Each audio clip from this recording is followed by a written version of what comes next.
During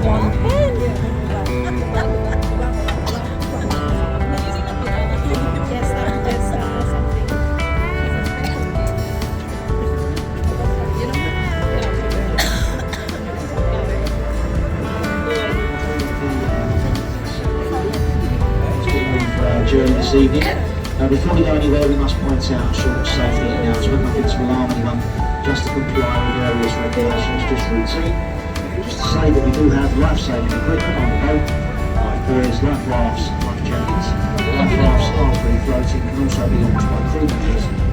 Thank you very much indeed. That was our captain, Captain Steve and his gallant crew this evening. My name is Tony, and as you who came in with Doug tonight, I grew up downstairs. I'm going to be doing the commentary. I'm going to see how well we get on upstairs at the River Thames. So welcome everybody, welcome to the cruise. For this piece of water we're going to be travelling along tonight. And the River Thames doesn't really rank when it comes to the world's great 50 top rivers or anything like that. In terms of this, the British Isles is only the third largest river. It's 215 miles long. That's about 360.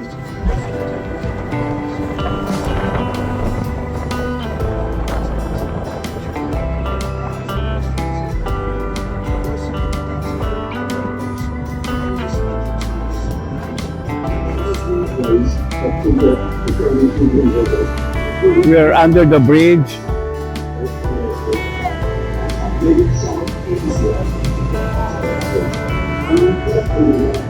That's the London Eye. We call it the London Eye. Everybody else calls it a great big Ferris wheel. The London Eye was completed in 2000, in the year 2000, in March the 8th that year. It was a husband and wife team. We thought this up in 1993 when the York of the Millennium was coming, and they suggested a wheel to be built in London to represent eternity, because there's no beginning and there's no end. They went to the authorities and said, we'd like to put this up forward for a competition, and they said, well, we don't know about the competition. If you can find something to pay for this, you can build it. So that's what they did. We built it, essentially built it on site here on the River Thames.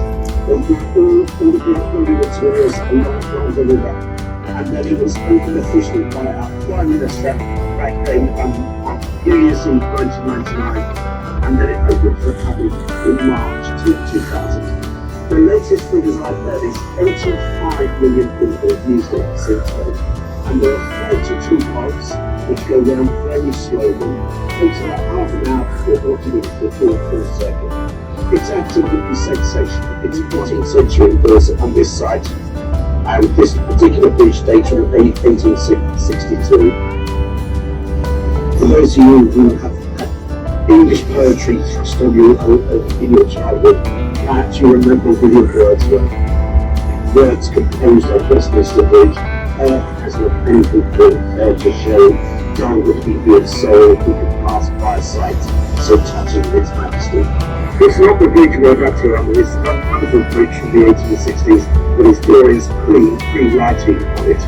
But if you keep looking up, you will see the famous clock tower of the new Palace of Westminster. We call it the House of Parliament, and you'll see it in its full splendor on the right hand side with the hills.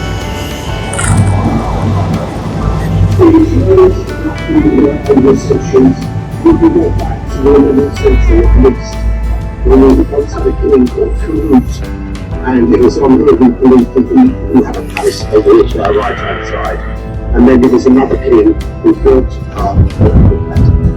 you are allowed to be there to go and watch the debates in either of the two houses when they're in session, and they are in session tonight. The air to right is at the top of the clock tower. The clock tower is called the Elizabeth clock tower nowadays.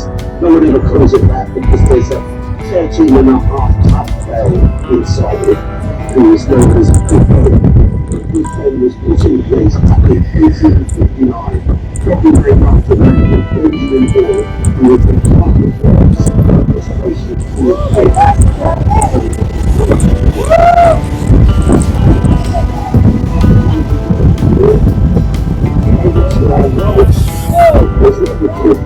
Hall. County Hall started in 1905 and completed more or less as well in 1920s. So we were some many years ago, the government in 1986, our Prime Minister of the day, her name was Mrs. Margaret Thatcher, decided to move to the Queen. She sat on the board and then she said, we've got the London country, we've got all sorts of people who use the London. Such a true all that, and lots of those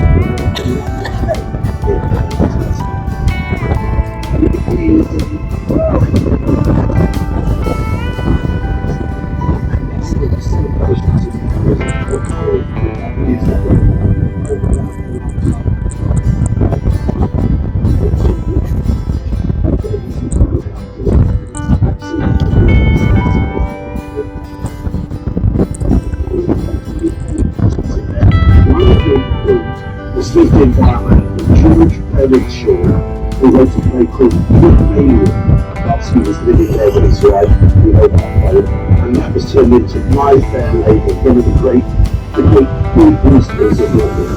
And I'm sure that George Bernard Shaw was a big fan of what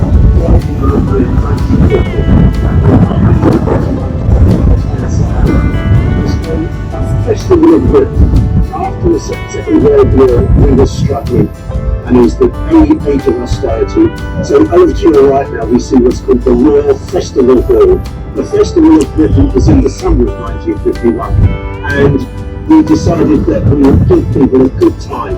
There was a fun fair, people could come and enjoy themselves, and the Royal Festival Hall is called that. What has followed up in the following decades is the great art centre that we have on our right hand side. There's dance studios, there's performances all to be had over there, about four theatres, and that will not include the National Theatre. What about the National Film Theatre? We'll just have the London Film Festival. All of that on the right hand side. I love to call it culture, I think. But I think it's not a bad name for it. So we come back under the Portugal Bridge as we emerge from here. We go to the left-hand side. And a building that dates back to the year 1776. Something about that year I should know about. But anyway, that is Somerset House. We call it the first purpose-built government building in Britain. All kinds of government departments were in there. They all had moved out in the 1990s. We've now got a wonderful art gallery called the Courtauld Art Gallery for Impressionist art. And they've got an ice rink getting ready for the cold weather if it ever arrives. I don't know how much of this heat we can pull up with. And they've got the best Christmas tree in London, I was talking today. All in Somerset House. So, the North Bank, where the great money is made, where the government is run. The South Bank was a lot more industrial, and there was a new thing for making gravy called OXO. And the rules of the day said that you were not allowed to advertise on the banks of the River Thames. And when that was built in the 1920s, all of a sudden the lights on the tower just spelled out the name of the product that was being produced. They said it was total accident. They were just random geometric motifs. So they managed to get away with it. Nowadays there's a lovely restaurant on the top floor. There's a viewing gallery. There's all kinds of artist studios and apartments in the building as well. Next door to it, with this blue colouring, it was called Sea Containers House when it was built in the 1970s. It's now a luxury hotel called the Mondrian Hotel with 375 rooms in it. But enough of the Mondrian. We look to your left. Some of those buildings, and the most important of them over there to the left, is the dome of St Paul's Cathedral, one of the greatest buildings in London. And it should be remembered that that was once the tallest building in London. I believe it's now the 112th tallest building in London. It was the masterpiece of perhaps our greatest ever architect, a man called Sir Christopher Wren, and it was built at the end of 35 years, completed in 1710. We're just going over a couple of bridges here, the Blackfriars Road Bridge and then the Rail Bridge.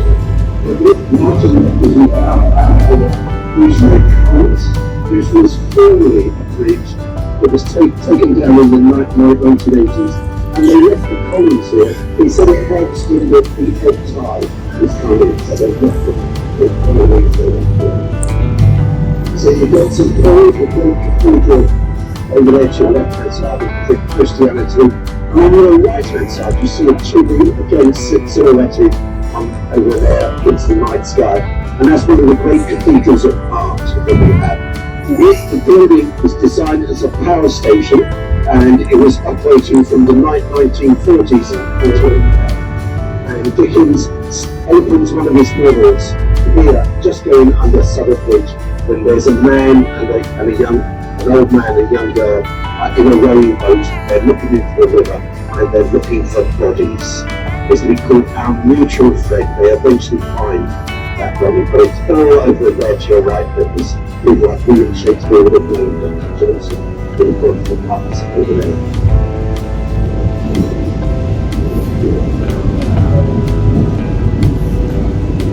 So nice writing on the right hand side. Pickford's Wharf is what it's known as. Famous for the rice that used to be stored in it. It's a little difficult to make out, but look to the right still, just by the well-lit building, you might just move your sheep over London Bridge. You can drive your sheep over London Bridge if you're a freeman of the City of London over there to the left-hand side. So many places on the river held around London Bridge as well. So this is the upper pool of London Bridge just come into. I would ask you please to turn to your right and look up. There's an astonishing building, I think. That's called the Shard of Glass. The Shard of Glass was completed in 2012. It's 1,013 feet. It's got 11,000 sheets of glass in there. They use it for all sorts of things. There's about 12 floors of offices. There's 17 floors of a luxury hotel. There's all kinds of restaurants and viewing galleries all the way to the top. It is complete, by the way, complete since 2012. To the right, this one we've got called Hazelwood. Once the first refrigerated warehouses we ever had, and it was in 1881 on this day that the first consignment from New Zealand of lambs came over, frozen and were kept in Hazelwood. The ship we're just going past on our right hand side is called the Belfast, HMS Belfast, built in Harland shipyards in Belfast and launched on St Patrick's Day 1938. It's a very important ship indeed. It's the ship that opened the bombardment of the Northern beaches for the British and Canadian troops. Please do not stand in the aisle. Ladies and gentlemen, get in the seats either side. Thank you. Steve out. Just going to tell you that. So we are coming up to Tower Bridge. It is one of the great sights. Just a quick word. The building on your right hand side of the Tower Falling. Once upon a time, back in 2000, this was City Hall for London. When we had the first ever elected mayor was in there. But the current mayor that we have now thought it was too expensive. The rent on it wasn't owned by the people of London, and it has moved out. So it's being repurposed as we speak. It's got a nickname of the Glass Testicle. I just thought I'd tell you that to shock you. So enough of that kind of talk. Have a look ahead of you at this magnificent structure, the Tower Bridge, as it's been known. The Tower Bridge dates back to 1894, was when it was opened.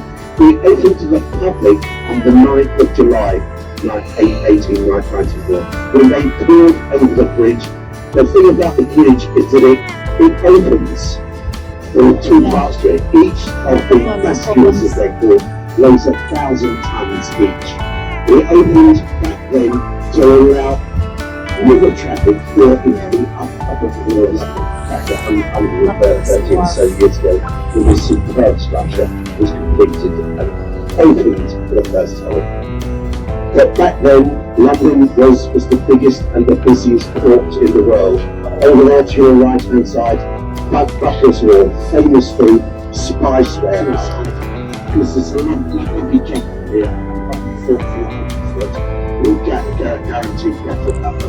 So they closed it for many, many years and didn't open them until the 1980s when they closed them in glass. So now you can take an elevator that takes you up. It's become the kind of symbol for London. It's when we had the Olympics back in 2012, the Olympic rings were hanging from those walkways. And we can see a bus going over the bridge now. You should have been here on the 30th of December 1952. The number 78 was crossing over, and the bridge began to open. And the door had no option because it just had to hit the accelerator and shut the gap and land on the grass. It was a shock to everybody on that bus. His came out to both his legs. And the bus driver was giving me £10 that day off for getting his people safe. So we got those people £10